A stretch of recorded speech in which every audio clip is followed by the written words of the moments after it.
And I asked Jesse to come speak to you guys sometime during this year, when I started teaching here, because Jesse helped me build a site called Cash Music, and subsequently he has become the executive director and has taken Cash Music the route of a nonprofit. He's done so much more than I would have ever imagined doing with Cash. He's worked with incredible variety of artists, helping them bring their music directly to fans, and he's really made a huge difference in our lives, Kristen's and mine. But he's here to talk to you guys about some issues that I thought many people might not speak to you about.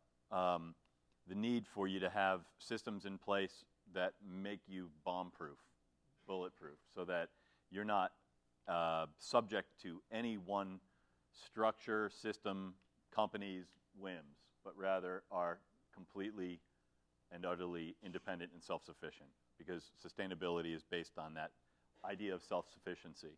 So without any further ado, we'll just jump in and we'll have a conversation, but would you please interrupt us with anything that something he says or that I say occurs to you. It's okay just to shout it out. I'm sure there aren't going to be that many people screaming out things, but by all means, just interrupt the conversation. I want to hear anything you have to say. If something is unclear, I'll try to clarify it, but if it hasn't been clarified, please ask the question. But Jesse's a web developer. He is a big not only developer of, but also proponent of open source software, and we're going to try to explain a little bit about what that might mean to you and why it will have an impact on you. You are free to have as your operating question in this forum, what's in it for me? Because that's the question I hope we'll be able to answer, okay? All right, so Jesse. Yeah, and when he says interrupt, it's because I'm a huge nerd and I might say something that makes almost no sense. I kind of, I should start with Cash Music. Obviously, like he said, Cash Music is... Is your mic on? I don't know. Can you guys hear him talk? Barely? Can we turn him up? I'm sorry. No, I just want to make sure everybody hears everything. That's me. I'm loud. Well, we knew that going in. Good. That's me now. Good. Okay. Okay. So Cash Music, this thing that we started together a while ago, Cash Music is a nonprofit organization. We are currently building open source tools for musicians, for artists, for essentially the music industry to use. And I'll get more into that later, what exactly that means. But really the thing that, we were talking about what I should talk about, and there were lots of different options. And what it kind of boiled down to, there were some interesting points of why nonprofits in the music industry, because it's really not done outside of Future Music Coalition and a few others. We ended up talking about and sort of brainstorming on this idea that this is silly sounding, but that internet communications protocols are actually not that different from a good artist strategy. So I'm going to make the most ridiculous parallel between internet stuff and really nerdy stuff and how you should. Because you speak fast, and these are Southern people. I know. I apologize. I'm just going to say, like, the idea that you hit on is a really important idea, and that is that the way the internet works, as a network that is impervious to an interruption, if something happens, communications get routed around that obstacle. Mm-hmm. That's also a really smart way to plan a music career, an artist's career. Right. And so we're going to start to talk about some of how we'd propose you to do that. That's exactly it. And I think one of the things that's often missed is, the internet now is good. It works. There's a lot of stuff that's just turnkey solutions like Bandcamp, like Facebook. They fill a specific need. But the internet itself, the way it worked and the way it was developed, is a little different than that. And I think the biggest thing to think about, and this is the direct analog for an artist's career. Communications used to be about connecting two wires. Literally, like you think of those pictures of people in a back room connecting little wires and little holes and all day long. You can cut one of those wires and the communication's gone. Same thing now with an artist strategy. If you talk about it, centralizing everything around Bandcamp per se, and it goes away or it gets bought, that wire's been cut and that communication's gone. So you have to know a little bit here, and the reason I'm talking about it in terms of tech stuff is specifically because the internet is clearly a cornerstone for any for the foundation of any artist strategy. When you are trying to come up with a strategy for an artist on what you're doing for a long-term campaign, you need to be able to know that you own the properties that you're working with, that you are driving fans to you and not to an agent that's going to keep your information away from you. You need to make sure that you're actually managing and owning the relationship between your fans and your artist or yourself. So you're trying to basically to minimize intermediaries, right? Anybody standing between you and your fans, right?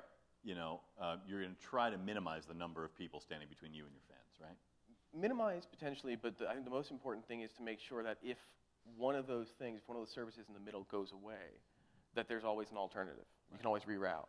The way that and this is actually the reason why the sort of silly idea of comparing it all to the way the internet works came about, is that the way that communications protocols on the internet work, they're ridiculously complicated. They went from you're doing a direct connection between two people, you have a direct line.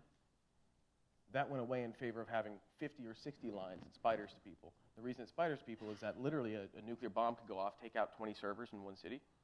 No problem. It would reroute. It's all fine. Now, you need a similar thing. You know, there are a lot of artists. An artist that we worked with at Cash Music, a woman named Tao Win, who's on Kill Rock Stars. Talent to Get Down, Stay Down is the full band name. She had a lot of stuff on Snowcap, and Snowcap was a store that sold music in MySpace. And how many of you had stuff on Snowcap through MySpace? You guys did? Yeah. Sorry. Did you get paid for it when they went out of business or not? Yeah. Yeah.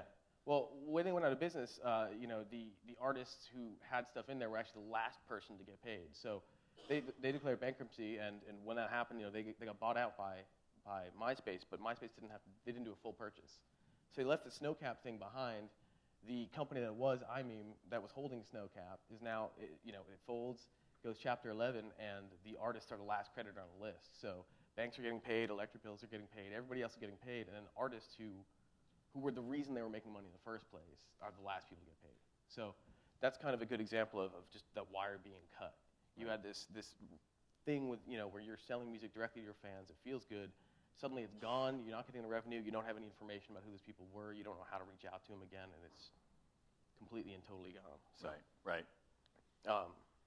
Yeah, so I think that's kind of the strategy, and the thing we're talking about here is that what you want to be doing is you want to find ways to, in coming up with your strategies, to make sure that your artists are being seen on Facebook.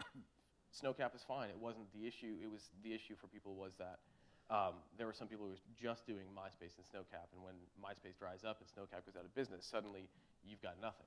So, you know, finding ways to collect email addresses on your own, even if it's at shows or if it's on your website, whatever it might be, driving people to your properties and owning those relationships. That's, I think, what is at the hallmark. So what is somebody supposed to do now? What's the prescription for, like, one of these kids? You know, maybe their only web presence is MySpace, right? Which I don't like. You know, I don't like that. You know, I've said it 100 times, right? If the first Google result for your band name is MySpace, then you're doing something wrong. Yeah. So we say that, but what do we tell them to do instead? How do we help? There's a lot of easy ways. I mean, the first and most important thing is to have a website of your own. It could be literally just a page that has your email address. It doesn't matter, but someplace where people can find you and know that they can continue to find you. And I would strongly suggest not relying on Blogger and not relying on a WordPress.com. WordPress is great, but you can also download it for free and install it on your own server and be up and running in about 15 minutes with a server that lets you have a full blog. Right. So there are modules then that let you collect email addresses, like PHP List and others. Doing that will at least let you know that when you're on Facebook, people can come find you, right, et cetera. So is that something that somebody who isn't you know, a system administrator, who isn't very technical, can do for themselves? Absolutely. I mean, you know, hosts like DreamHost.com, MediaTemple.net, or something else. You know, you can sign up for a very low price monthly account, $7, through just a series of forms. You just log in, right, click a couple buttons, and you have a WordPress page that's set up and configured for your band. Right. So, right. Okay, that's great. Yeah. Yeah, I mean, that's the issue, because obviously we refer you guys to WordPress all the time because it's a great content management system, right? And generally speaking, they're at WordPress.com. Right. not at WordPress.org, right? But you should know that that's something that's quite well within the realm of possibilities for you. Just to sort of own your own domain and move things over from yourbandname.wordpress.com to yourbandname.com. It matters in that, you know, every bit of information, every statistic, every email address, every transaction will go through your site. It's yours and yours alone. And that becomes a property, just like the LLC that we encourage you to form is a property that can be employed to further your career or sold or otherwise monetized. I think the important point too is that you really have to be able to own that relationship with the fan. You have to be able to know that they're coming to a place where you can sort of tell them what you want to tell them. You can start to shape their perception, and then slowly what you can do is, as you acquire more and more people to that sort of into those relationships, you acquire more of them, and then what you can start doing is over time doing lasting transactions, not just quick sales. What do you mean by that? Well, like perfect example. I actually love this example. MGMT, they go out and sell 5 gajillion records last year, all sold digitally through iTunes only. Right. So what that means is now Apple has 5 gajillion new emails and 5 gajillion new people to market to. And if you put the next release in iTunes, that's great. They'll go and tell them. Yeah. But you have no idea who those people are. So you don't know how to tell them when you're going to be in their town. You don't know how to tell them when you're going to be in their country, in their world, when you have news. And you guys get that, right? Why iTunes isn't the be-all and end-all in that case? You know, MGMT, who bought that record? Anybody? Buy the MGMT record? Really? Yeah, one. Wow. 5 gajillion other people did. But, you know, like... They live in France. They live in France. But, you know, all the people that bought that record, the band doesn't own those email addresses. The band doesn't have any relationship with those people who laid down their money to buy that record. And that now is ridiculous. Well, I think the funny thing, too, and this is where you have to think about how can you go and find people and how can you engage them. One, how do you make it feel like they're the most special people in the world because you love the fact that they bought your record because nobody buys records. Yeah. So you really do want to say thank you and give them something good. But at the same time, that's when you can kind of engage those people and create a relationship. So MGMT actually in the vinyl had a little slip. You go and download the digital because you do that. It was hosted by a third-party site that the label set up for them. It had nothing to do with them. It didn't try to collect information, and so again, the band missed out on a second opportunity. Right. You sell through iTunes because it's it makes it's easy. It's the best marketplace. It's the most eyeballs. You get a feature, and with TuneCore, you can still get paid, and it's great. Yeah. It's a great way to go, but the thing is, if you're selling physical, you could have these download codes, or why not sell download codes at your merch table? Right. Stuff like that is well within the reach of all of you. I mean, you're going to have to look and figure out how to do it. My organization, we're working on tools that will allow people to do exactly that and just take it, install it, and free, have that kind of ability to flex That's stuff. Jesse's vision for Cash Music is that all this tech baseline that we feel is necessary for artists to be able to own their own stuff and to own their own relationships, that tech baseline should be yours. And it should be free, and it should be there for you all the time. So that's the premise on which Cash Music has been founded. That there needs a public to be, option. To put it simply. Right. In terms of like the healthcare debate, it's a public option, right? It's free and it's there, and it's there for you forever, and nobody can take it away.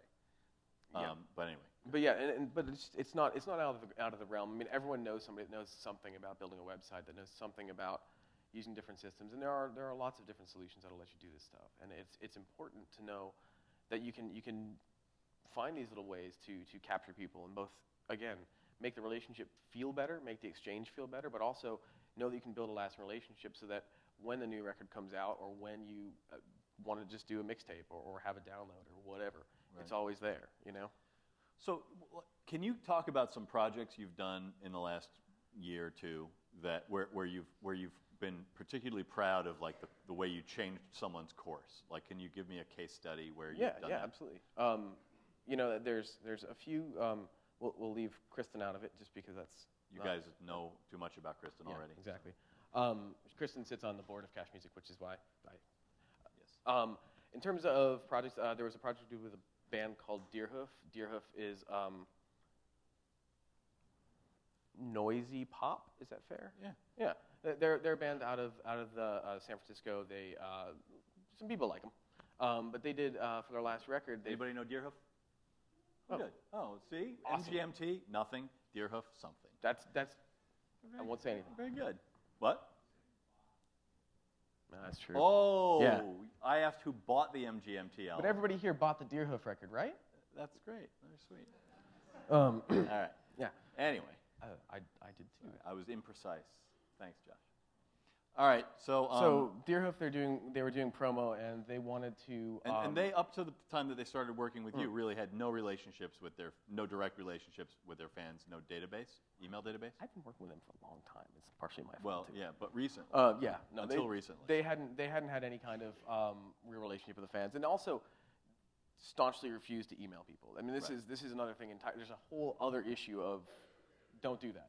Email people. It's good. Talk to people. It's good. But no. So what we wanted to do is we wanted to sort of generate interest in their last record, the Offend Maggie record, and we did a thing where Greg from Deerhoof hand wrote out all the music for the entire record, and we laid out books for him and everything. And what he did was he actually leaked the handwritten sheet music out at concerts, and people could record it and send in their version of the song before the album came out, before it was heard by anybody, and it was kind of a big deal. You know, they ended up with 120 people doing it in the course of 3 weeks. Yeah, so people covered songs from the record before the record came out. Yeah. And we hosted them at Cash Music, and that was a really great way for them to sort of engage. And they hadn't really done that to date, and they felt very self-conscious about emailing their fans. They were like, oh, we're not going to email our fans. Well, no, you don't. I mean, let's speak to that for a second, right?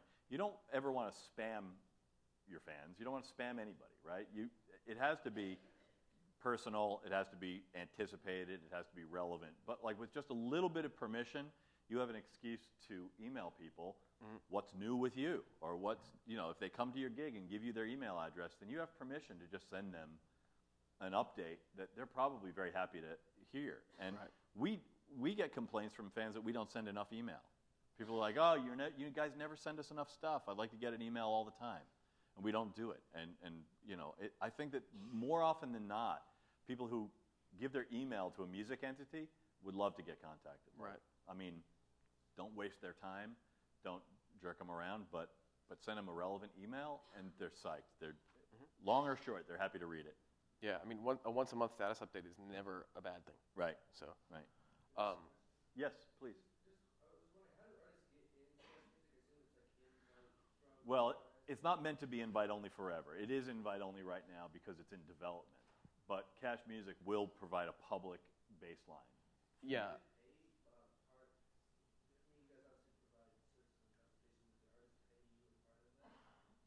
It's voluntary because we're a nonprofit. We're trying our best. The idea basically is right now it's invite-only, mostly because it's people that we know that will let us use them as guinea pigs. But we've been building more and more public tools, and they're all going to be public. They're all going to be open and free. So there'll be downloadable stuff that you can download using on your own site. There'll be hosted stuff, so you can just sign up quickly and use it on a server. You could put a page together at Cash if you needed that, but it's fine with us too. It's fine with Cash if you take the tools and you just put them on your own site. That's okay too. It's just a way of making sure. I mean, the mission is that artists can have the tech they need to do all the stuff for themselves under their own auspices.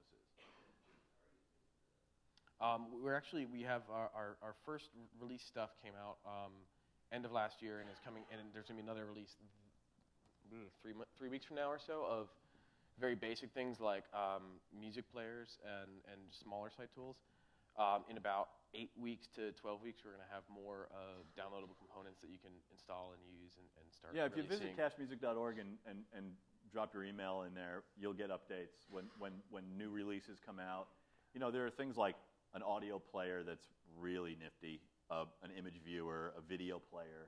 There's all these little things that you can take, and it's just a few lines of code that you drop into your WordPress page, and they allow you to use those tools instead of other, maybe less adequate tools.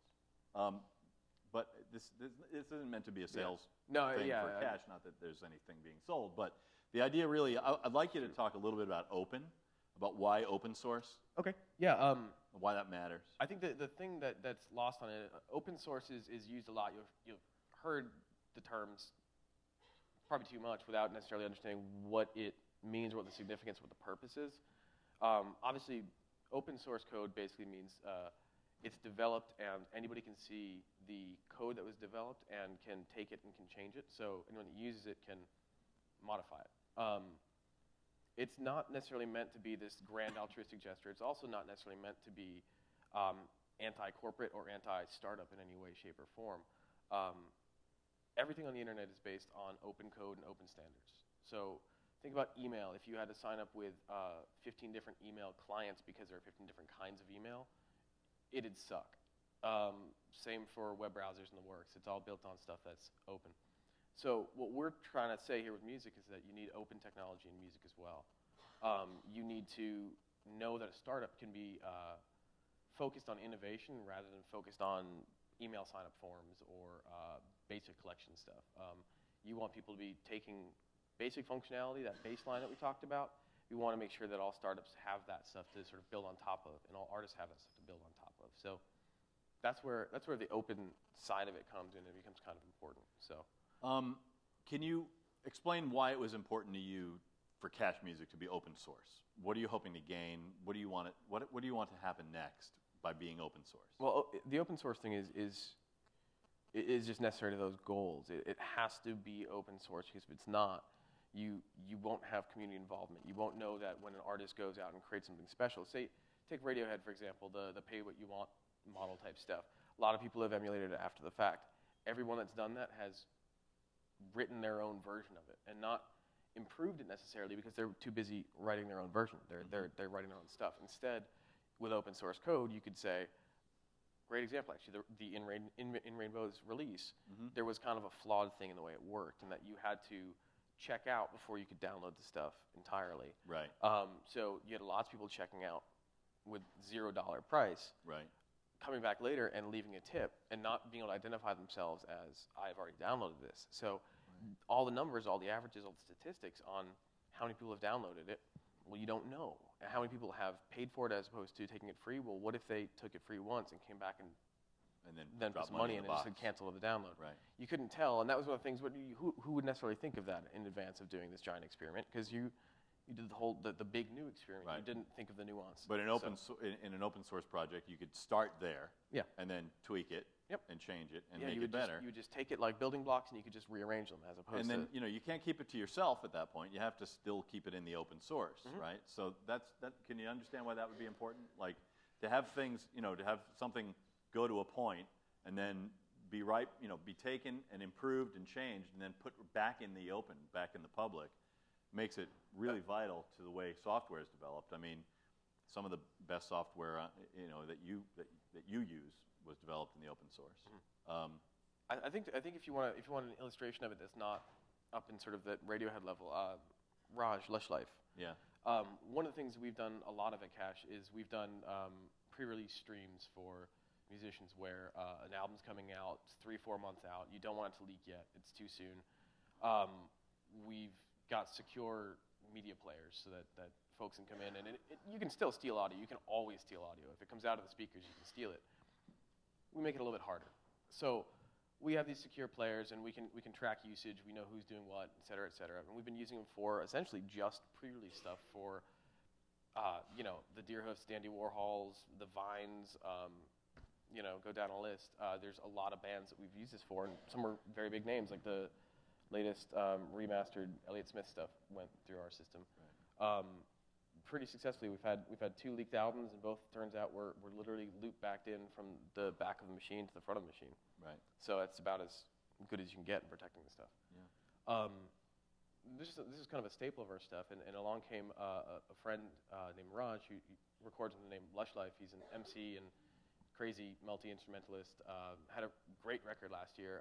Did really well as a top 10 Amazon hip-hop record, actually. Right. Out on K7. And when he was pitching to labels and trying to figure out what he was going to do and how he was going to find a label home, he took that secure streamer and said, well, couldn't I use this to pitch to labels and know which labels are interested in me, which labels are paying attention? So who's listening? Yeah, exactly. Yeah.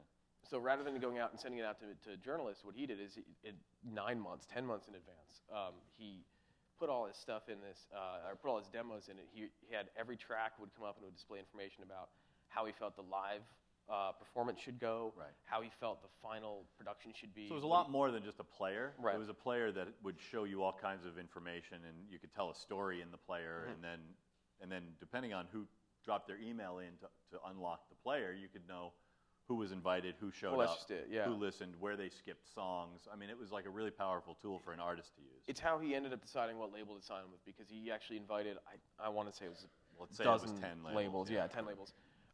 It was K7 that he saw just came back over and over and over again. So one, it helped him figure out who had the most interest, and two, it helped him negotiate a better deal, because when they said, well, we're not that interested, he said, well, why'd you log in 50 times? You know, it's a pretty straight example. And Right.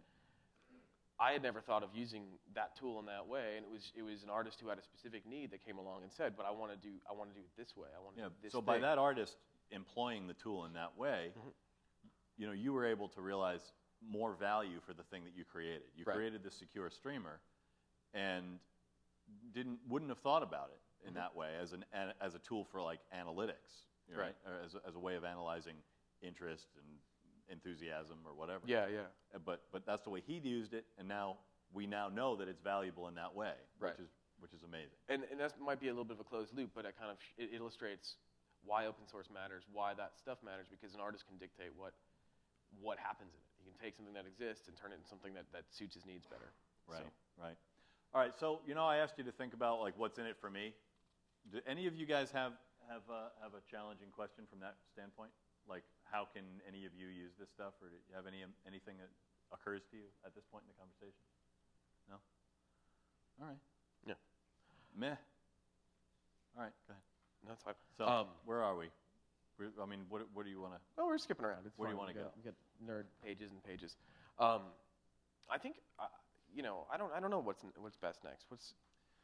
Well, I think like we can always make this make sense to people by talking about how it does apply to them, even if they're not asking how it applies to them. I think we need to kind of bring it back to that point. Right. I think the big thing is that, we're kind of we're doing a lot of talking about cash music and less talking about strategy in general. And I think that was, I think a big thing here is it's important to me that it's very clear that I've seen too many artists fail or have big hurdles to jump because of the fact that a service was taken away, or because of the fact that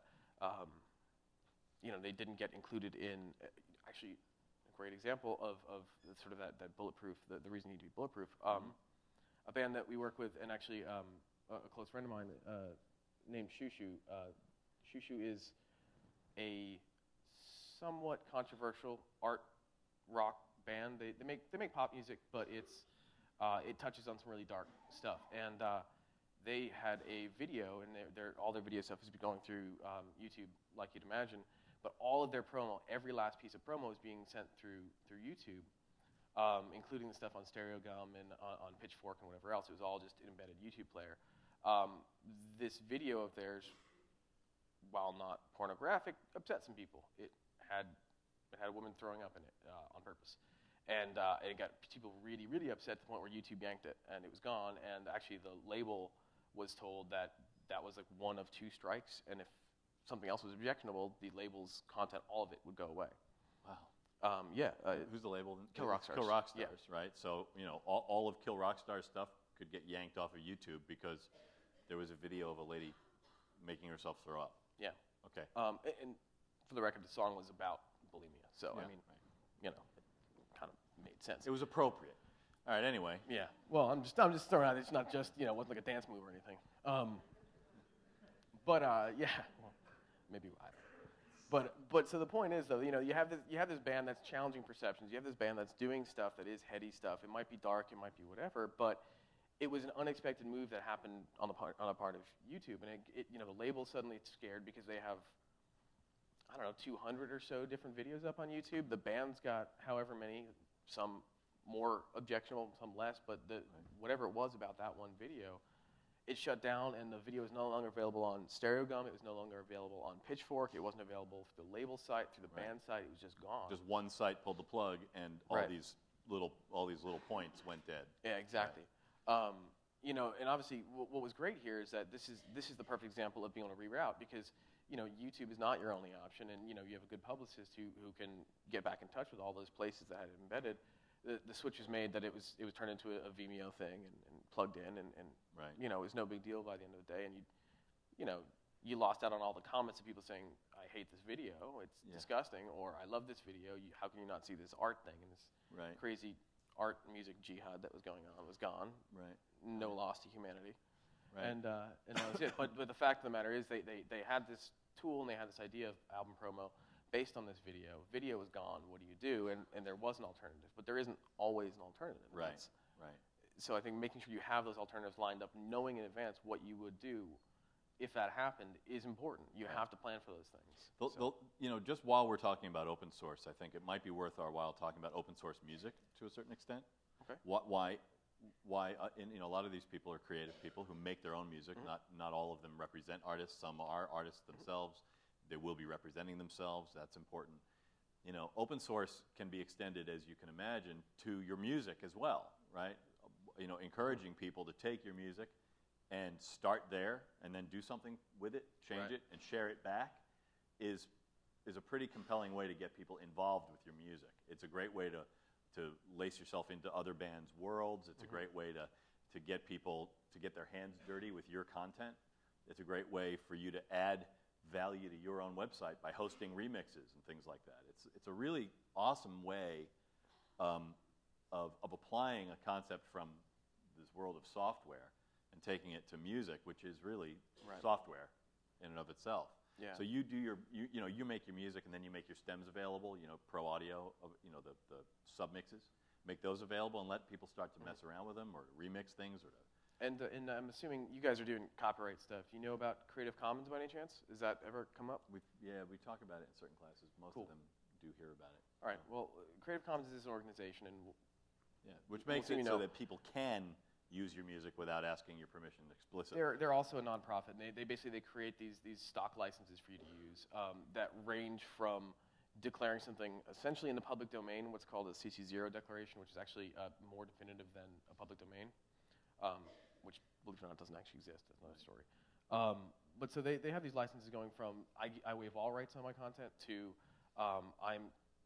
I must be named. You can use it to remix, but it can't be commercially. It can be, you know, you can essentially assign different characteristics to their licenses easily. Just clicks of a button here and there. Right. You can totally specify how much you want to protect your music, and it allows people to kind of take it and do things with it, and then share it back within a community or to you, and you can display it. It's an important thing to do because you know you forget that when you share your music, if you just throw up a download, there is sort of an implied license, but it's not actually there. There is no legal license there. You don't know what happens if you just throw up an MP3 and say, here's my music. Do something great with it, that's fine. But you know, I think people become wary of interacting with it because you hear about lawsuits, because you hear about content disputes and copyright disputes, and what can you do with it, what can't you do with it. Right, you understand that regardless of your intent, when you put an MP3 up on a website and say download it, there's copyright attached to that MP3. You can't help it. It's not your choice. So that's where Creative Commons comes in. It makes it a choice. You can take, you know, this MP3 that you want people to download, and you can license it appropriately so that it is shareable. Right. And you're not breaking the law yourself, even though you're breaking it with your own copyright. You know, you are breaking the law in that instance. It gives you protection, is what it does. If you throw up your music and you don't specify how it should be used, under what terms you say it's okay, it's a lot easier for someone to come along and say, oh, I put it in my movie, I'm sorry, I didn't realize. Right. What do you want me to do? You said it was cool. After that, now you have an issue. If you find a Creative Commons license and you use it, you throw your music up, you're protected. If you said it was non-commercial, at that point you have a legal document that says it's non-commercial use only. Right. You used it in a commercial film. It's very simple. And by the same token, I mean, a lot of people won't use it in a podcast unless it's Creative Commons licensed, right? So you could have people who want to put your music in their stuff, but if it's not CC licensed, they won't do it. They think that there's a liability there. Right. So it opens the doors. There's also, you know, a part of it as it's the very practical side of it too. As musicians or as people that represent musicians, there's this dry theory side of it. There's also the fact that there are people who actually care about only wanting to listen to and devote time with open music. It's not a huge ton of people, but it's enough people that they will rally around you and support you. Yeah, it's a very strong community. If you want to, one great strategy in terms of trying to find an initial fan base is by being open, by being sort of, well, I created this art anyway, be cool with it and share that art. You're going to get people that support you. You're going to get people that help you. Right, because so many of you want to know, I know that you want to know how to establish an initial fan base, and that is a really wonderful community to link yourself in with. A community of people who believe in open source music.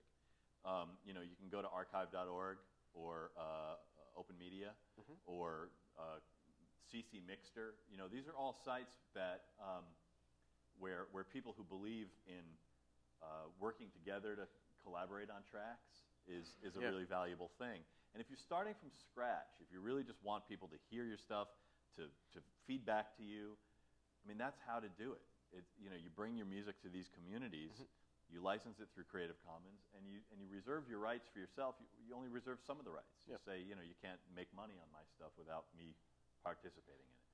But then that interaction begins to happen, and those communities are very, very supportive. It's a great way to start. I mean, look at the 61, for example. I think that's a great example. You have this site that's based around the idea of interaction and point scores and challenges and you guys know gaming. the site, the 61? It's the 61 dot something, com, org. Yeah, if sorry, you Google the it, 61, all one word.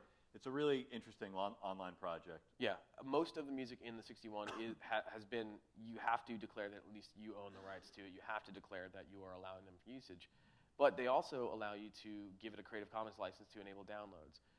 It enables tip jar functionality for the artist. It gives people a reason, kind of like you got Foursquare and gives people a social gaming reason to go and push a button. I don't use Foursquare, but yeah, it's the same thing, but with listening to music. It lets you discover people and find similar music. So the thing is that's enabled basically by Creative Commons licenses are how you get those downloads to people. Right. The sort of the enabling this license with 61 is how you sort of get it up there. Right. And then you have this community of people whose whole job is just to start saying, I like it, I don't like it, I want to play with it, I want to learn more. You have your bio up there, and then once again, back to strategy, you're driving people back to your own website, your own web presence. So that's a perfect example of where you do that and how you do that. Right. It's not the idea. The idea isn't to be against using outside websites and outside providers. It's remembering that you're always striving to bring them back to you. So it's like casting a net. As Twitter, Facebook, whatever. You put your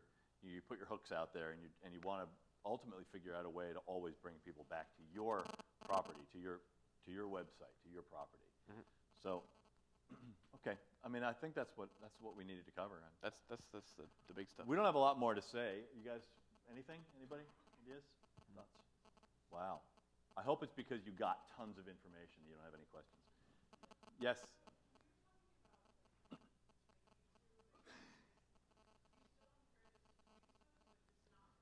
Definitely. Yeah. Absolutely use them. Yeah, use everything that's at your disposal, but always keep in the back of your head, what if? What do I do if? What do I do if my video gets yanked? Is it going to darken every place my video shows up?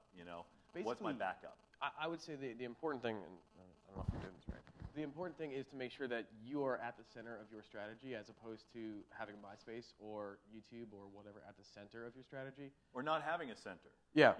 Having a YouTube thing, having a Facebook thing, having a MySpace thing, having a Bandcamp, having whatever, and not being in the center of it, not having it all funnel back to you.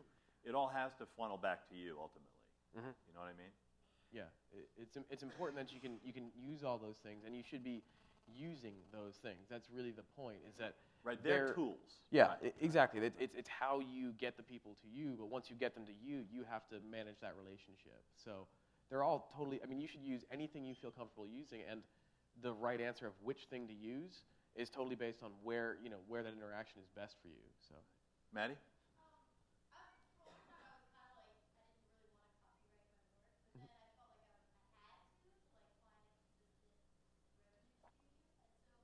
The bigger problem is that you don't have a choice. Yeah. The bigger problem is that you take a pen off the paper or render it tangible, and it's copyrighted whether you want it or not.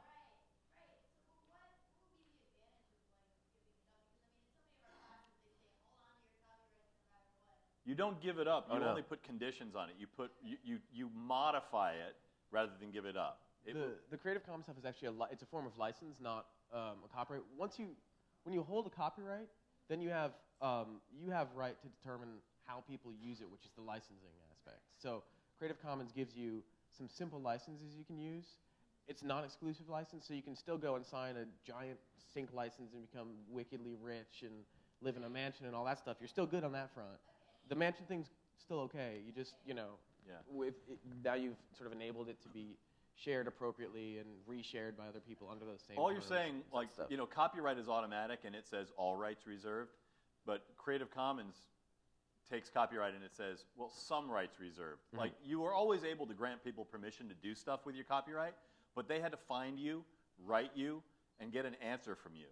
And how impractical is that, right? Who knows how to get in touch with everybody? Just to do something creative. Mm-hmm. They would have legally had to contact you, get your permission, blah, blah.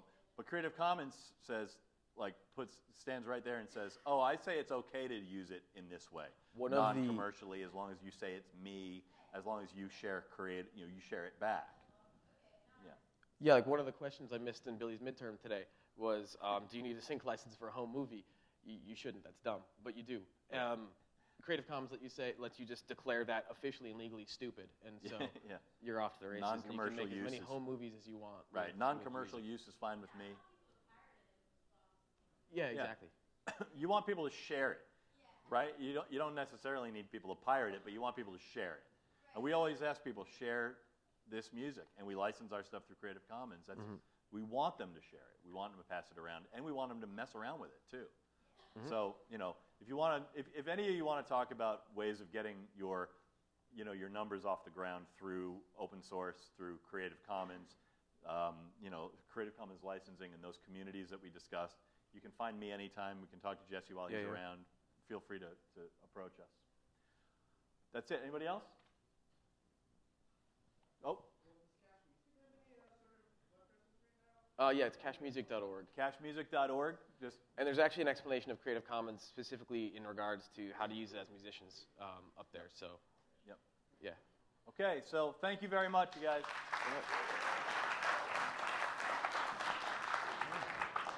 All righty. That's great.